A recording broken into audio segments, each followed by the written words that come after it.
18 जनवरी 1965 सुबह के 8 बजे कामिल अपने अपार्टमेंट में बैठा अपने रेडियो से ट्रांसमिशन कर रहा था कि अचानक सीरियन इंटेलिजेंस के लोग उसका दरवाज़ा तोड़कर अंदर दाखिल होते हैं और उसे गिरफ्तार कर लेते हैं। पूरे 1 महीने तक उसकी सख्त इंटेरोगेशन की जाती है और इस इंटेरोगेशन में सीरिया के प्रेसिडेंट खुद भी हिस्सा लेते हैं। इंटेरोगेशन के बाद उसका केस चलता है और उसे फांसी की सज़ा सुना दी जाती है। वेटिकन सिटी के पोप पॉल सिक्स और फिलोसोफर बर्ट्रैंड रसल समेत दुनिया की बहुत सी गवर्नमेंट्स ने सीरिया से उसकी फांसी रोकने की रिक्वेस्ट की, मगर सीरियन प्रेसिडेंट इतने गुस्से में थे कि उन्होंने किसी की बात नहीं मानी और कामिल को चौक के अंदर पब्लिकली फांसी पर लटका दिया। कामिल आखिर था कौन और उसकी सीरियन प्रेसिडेंट के साथ क्या दुश्मनी थी, जानेंगे इसी वीडियो में। वैसे तो इसराइल की खुफिया एजेंसी मोसाद ने अपनी तारीख में बहुत से हैरानकुन और कामयाब ऑपरेशंस किए हैं, चाहे वो एक्स नाजी सोल्जर को अर्जेंटीना से अगवा करके इसराइल लाना हो या फिर शाम और इराक के खुफिया न्यूक्लियर प्लांट तबाह करने हो, लेबनान के अंदर पेट्रियट अटैक्स करने हो या फिर हालिया जंग में ईरान की टॉप कमांड को पिन पॉइंट एक्यूरेसी के साथ टारगेट करना हो, हिजबुल्लाह के अंदर इन्फिल्ट्रेट करके उसकी पूरी क़यादत को चंद दिनों में ख़त्म करना हो या फिर दिन तिहाड़े तेहरान की सड़कों पर ईरानी न्यूक्लियर साइंसदानों का कत्ल करना हो।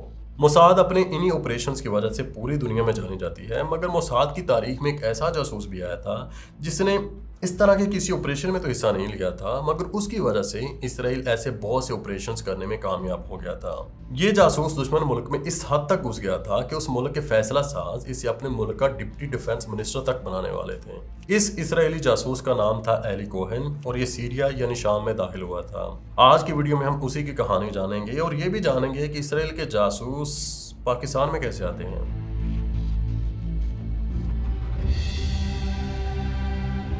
एली कोहेन 1924 में मिस्र के एक शहर एलेक्जेंड्रिया में एक यहूदी खानदान में पैदा हुआ था। तब हालात कुछ यूं थे कि वर्ल्ड वॉर 1 खत्म हो चुकी थी और ओटोमन एम्पायर को हराने के बाद बरतानिया और फ्रांस ने ये इलाके आपस में बांट लिए थे। फलस्तीन के इस इलाके पर बरतानिया का कब्जा हो गया था, जिसके बाद बरतानिया की मदद से पूरी दुनिया से यहूदियों को यहाँ लाना शुरू कर दिया गया और यूं एक नया सेटलर प्रोग्राम शुरू हो गया। हम इस वीडियो में पहले ही यहूदियों की तारीख के बारे में बात कर चुके हैं। अगर आपने अभी तक ये वीडियो नहीं देखी तो इस वीडियो के बाद इसे ज़रूर देखिएगा। इस वीडियो में हमने हज़रत इब्राहीम अलैहिस्सलाम से लेकर आज तक यहूदियों की मुख्तसर तारीख के बारे में बात की है। खैर, जब 1948 में यूनाइटेड नेशन ने इस सेटलर प्रोग्राम को तस्लीम कर लिया और इसराइल के नाम से एक नया मुल्क बन गया, तो उसके बाद पूरी दुनिया से यहूदियों की इसराइल की जानब नकल मकानी और भी तेज़ हो गई। एली कोहेन ने मिस्र में मौजूद यहूदियों को निकालने के लिए इसराइली इंटेलिजेंस की मदद शुरू कर दी, जिसकी वजह से बहुत से यहूदी मिस्र से इसराइल माइग्रेट करने में कामयाब हो गए। इस दौरान एली कोहेन की फैमिली भी इसराइल आ गई, मगर एली कोहेन खुद अभी मिस्र में ही रुक गया।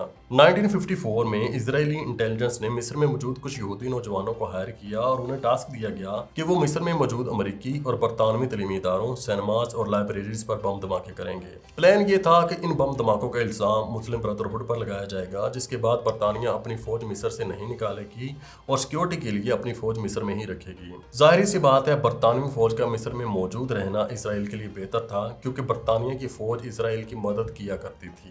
खैर, इसराइल तो शुरू से ही दूसरों के कंधों पर बंदूक चलाकर खुद को शेर समझता है। पहले बरतानिया की मदद से नकबा जैसे सानहात कर चुका है और आजकल अमेरिका की मदद से गजा में जेनोसाइड कर रहा है। अगर अमेरिका और यूरोप की मदद बंद हो जाए तो ये लाडले तो हिजबुल्लाह से नहीं लड़ सकते, सो इनसे मरूब होने की कोई ज़रूरत नहीं है। They can not fight on their own, they always need an external daddy to protect them.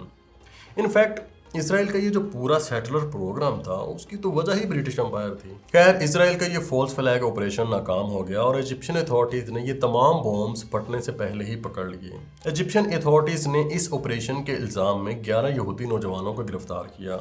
Eli Cohen को भी इस ऑपरेशन के इल्जाम में गिरफ्तार किया गया था, मगर सबूत ना होने की वजह से उसे रिहा कर दिया गया था। इस सारे वाक़े को लेवोन अफेयर कहा जाता है। इसराइल की क़याम के आगाज से ही अरबों और इसराइल में काफ़ी नफरत मौजूद थी, मगर लेवोन अफेयर जैसे ये वाक़यात इस नफरत को मजीद हवा दे रहे थे।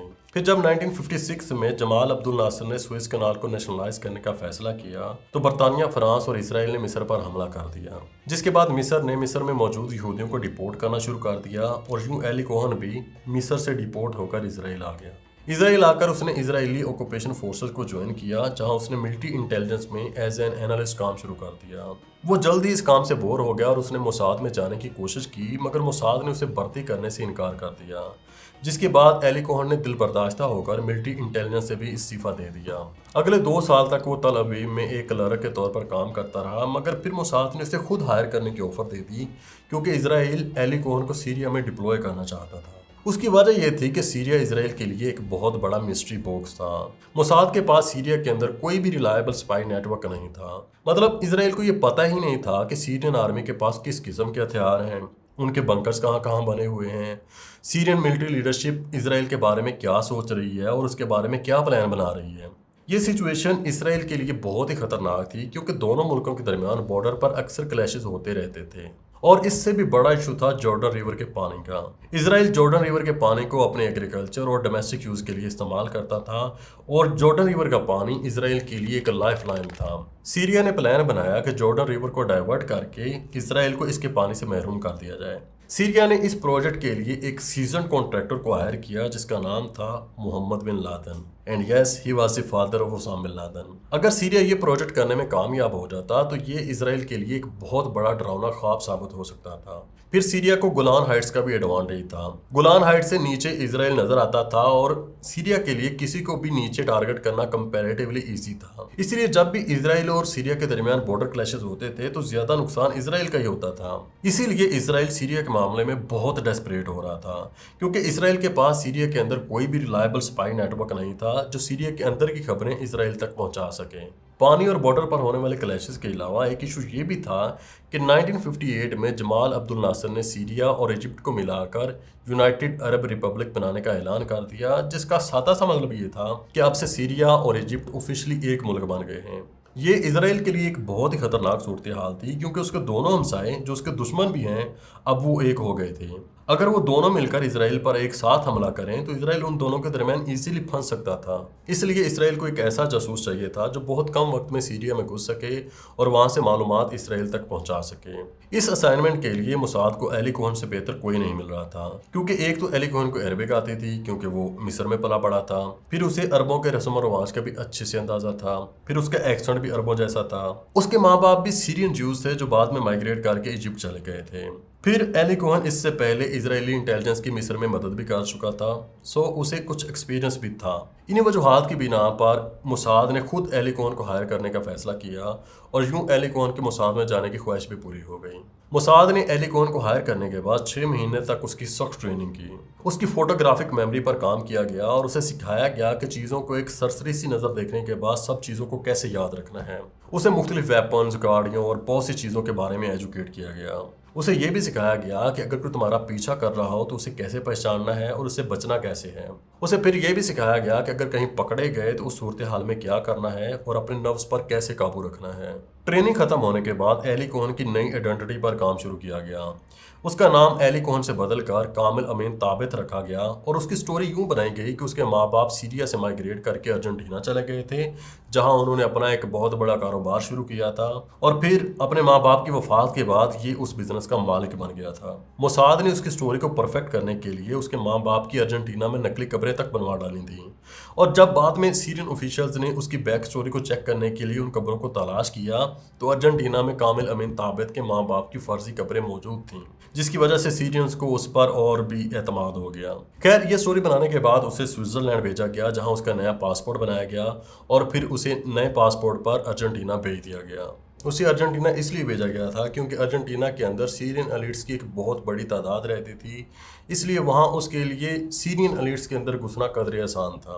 ویسے بھی ارجنٹینا یہودیوں اور اسرائیل کے لیے ایک سافٹ کارنر رکھتا تھا، اور اسرائیلی اسپائز کی ہیلپ بھی کر دیا کرتا تھا، چاہے وہ اسرائیلی اسپائز کو ارجنٹینا کے پاسپورٹ دینے ہوں یا کوئی بھی دوسری ہیلپ کرنی ہو۔ انفیکٹ آپ کو یہ جان کر حیرانی ہوگی کہ موساد کے ایجنٹس پاکستان میں بھی آتے ہیں، مگر چونکہ وہ اپنا اسرائیلی پاسپورٹ پاکستان میں یوز نہیں کر سکتے تو وہ موسٹلی ارجنٹینا کے پاسپورٹ پر پاکستان میں موجود ارجنٹینا کی ایمبیسی میں آتے ہیں۔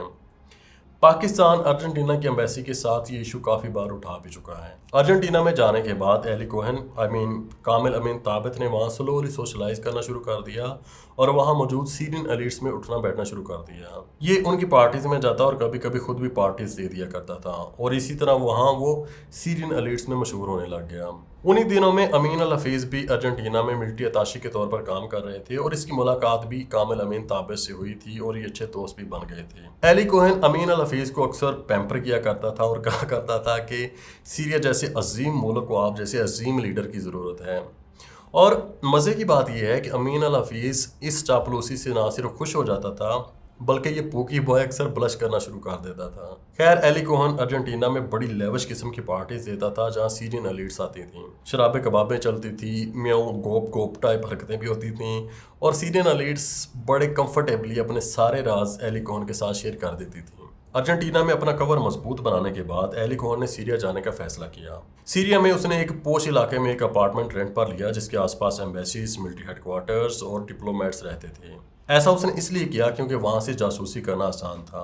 यहाँ भी उसने लेविश किस्म की पार्टीज देना शुरू कर दी और स्लोली यहाँ भी वो अपर एशलोन ऑफ सीरियन सोसाइटी में घुस गया और उनका एतमाद जीतने में कामयाब हो गया। इसी तरह वो एक क्लब में माजी ज़हरुद्दीन से मिला जो सीरियन आर्मी चीफ का नेफ्यू था और ये आगे चलकर एली कोहेन के बहुत काम आने वाला था।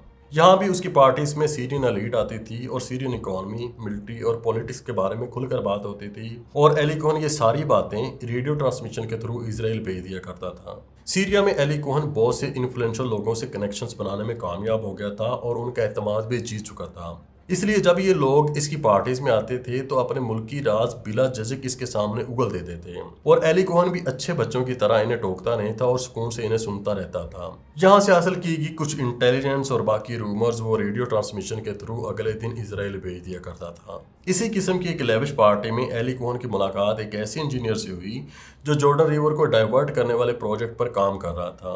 उस इंजीनियर ने एली कोहेन के सामने अपना ऑरा बढ़ाने के लिए उस प्रोजेक्ट की सारी डिटेल्स एली कोहेन के साथ एक फ्रेंडली कॉन्वर्सेशन में शेयर कर दी, जिसे यूज़ करते हुए इजराइल ने उस साइट पर बमबारी करके उसे तबाह कर दिया।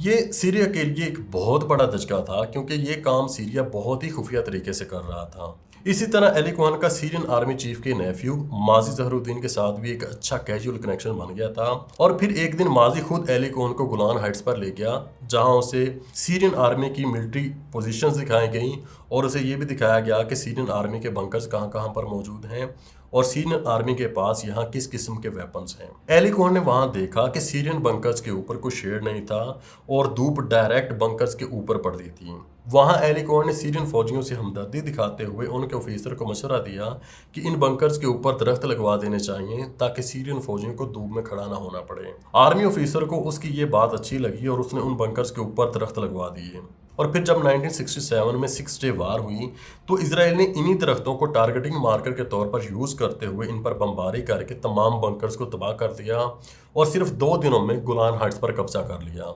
मगर कुछ लोगों का ख्याल है कि ये कहानी एली कोहेन को हीरो बनाने के लिए गढ़ी गई थी। सीरियन बंकर्स की इन्फॉर्मेशन को दूसरे तरीकों से भी आसानी से हासिल किया जा सकता था, इसमें कोई ख़ास रॉकेट साइंस नहीं थी। 1963 में सीरिया में कू के बाद अमीन अल हफीज़ सीरिया के प्रेसिडेंट बन गए, जिसके बाद एली कोहेन का काम और भी आसान हो गया क्योंकि वो अमीन अल हफीज़ को पहले ही अर्जेंटीना में मिल चुका था और उनकी अच्छी सलाम दुआ थी। अमीन अल हफीज़ के प्रेसिडेंट बनने के बाद एली कोहेन को गवर्नमेंट के ऑफिशियल्स मीटिंग में बुलाया जाने लगा था और बिजनेस के मामलात में उसकी एडवाइस भी ली जाती थी। सीरियंस एली कोहेन पर इस कदर एतमाद करने लगे थे कि उसे सीरिया का डिप्टी डिफेंस मिनिस्टर तक बनाने वाले थे। जस्ट इमेजिन, दुश्मन मुल्क का जासूस आपके मुल्क का अगर डिप्टी डिफेंस मिनिस्टर बन जाए तो किस किस्म का डिजास्टर हो सकता था। मगर बाद में अमीन अल हफीज़ ने एक इंटरव्यू में बताया कि ऐसा कुछ नहीं हुआ था, वो उसे डिप्टी डिफेंस मिनिस्टर नहीं बनाने वाले थे। इनफैक्ट तब कोई ऐसा ओहदा मौजूद भी नहीं था। अमीन अल हफीज़ ने तो ये भी कहा था कि उसकी अर्जेंटीना में एली कोहेन से कोई मुलाकात नहीं हुई थी। उसकी पहली मुलाकात एली कोहेन से तब हुई जब एली कोहेन सीरिया में पकड़ा गया था। खैर, एली कोहेन के पकड़े जाने की कहानी भी बड़े मज़ेदार है। वो 1961 में सीरिया में आया था और तब से इसराइल के लिए काम कर रहा था। क्योंकि अब उसे 2-3 साल सीरिया में गुजर चुके थे और उस पर किसी को शक भी नहीं हुआ था, इसी वजह से अब एली कोहेन बहुत ओवर कॉन्फिडेंट हो गया था। उसे लगता था कि अब उसे कोई भी पकड़ नहीं सकता। شروع میں جب وہ سیریا آیا تھا تو اسے سختی سے کہا گیا تھا کہ وہ ڈیلی 2 منٹ سے زیادہ ٹرانسمیشن نہیں کرے گا۔ شروع میں تو ایلی کوہن اس بات کی پابندی کرتا رہا، مگر وقت گزرنے کے ساتھ ساتھ وہ اوور کانفیڈنٹ ہوتا گیا اور پھر کئی گھنٹے تک وہ ٹرانسمیشن کرتا رہتا تھا۔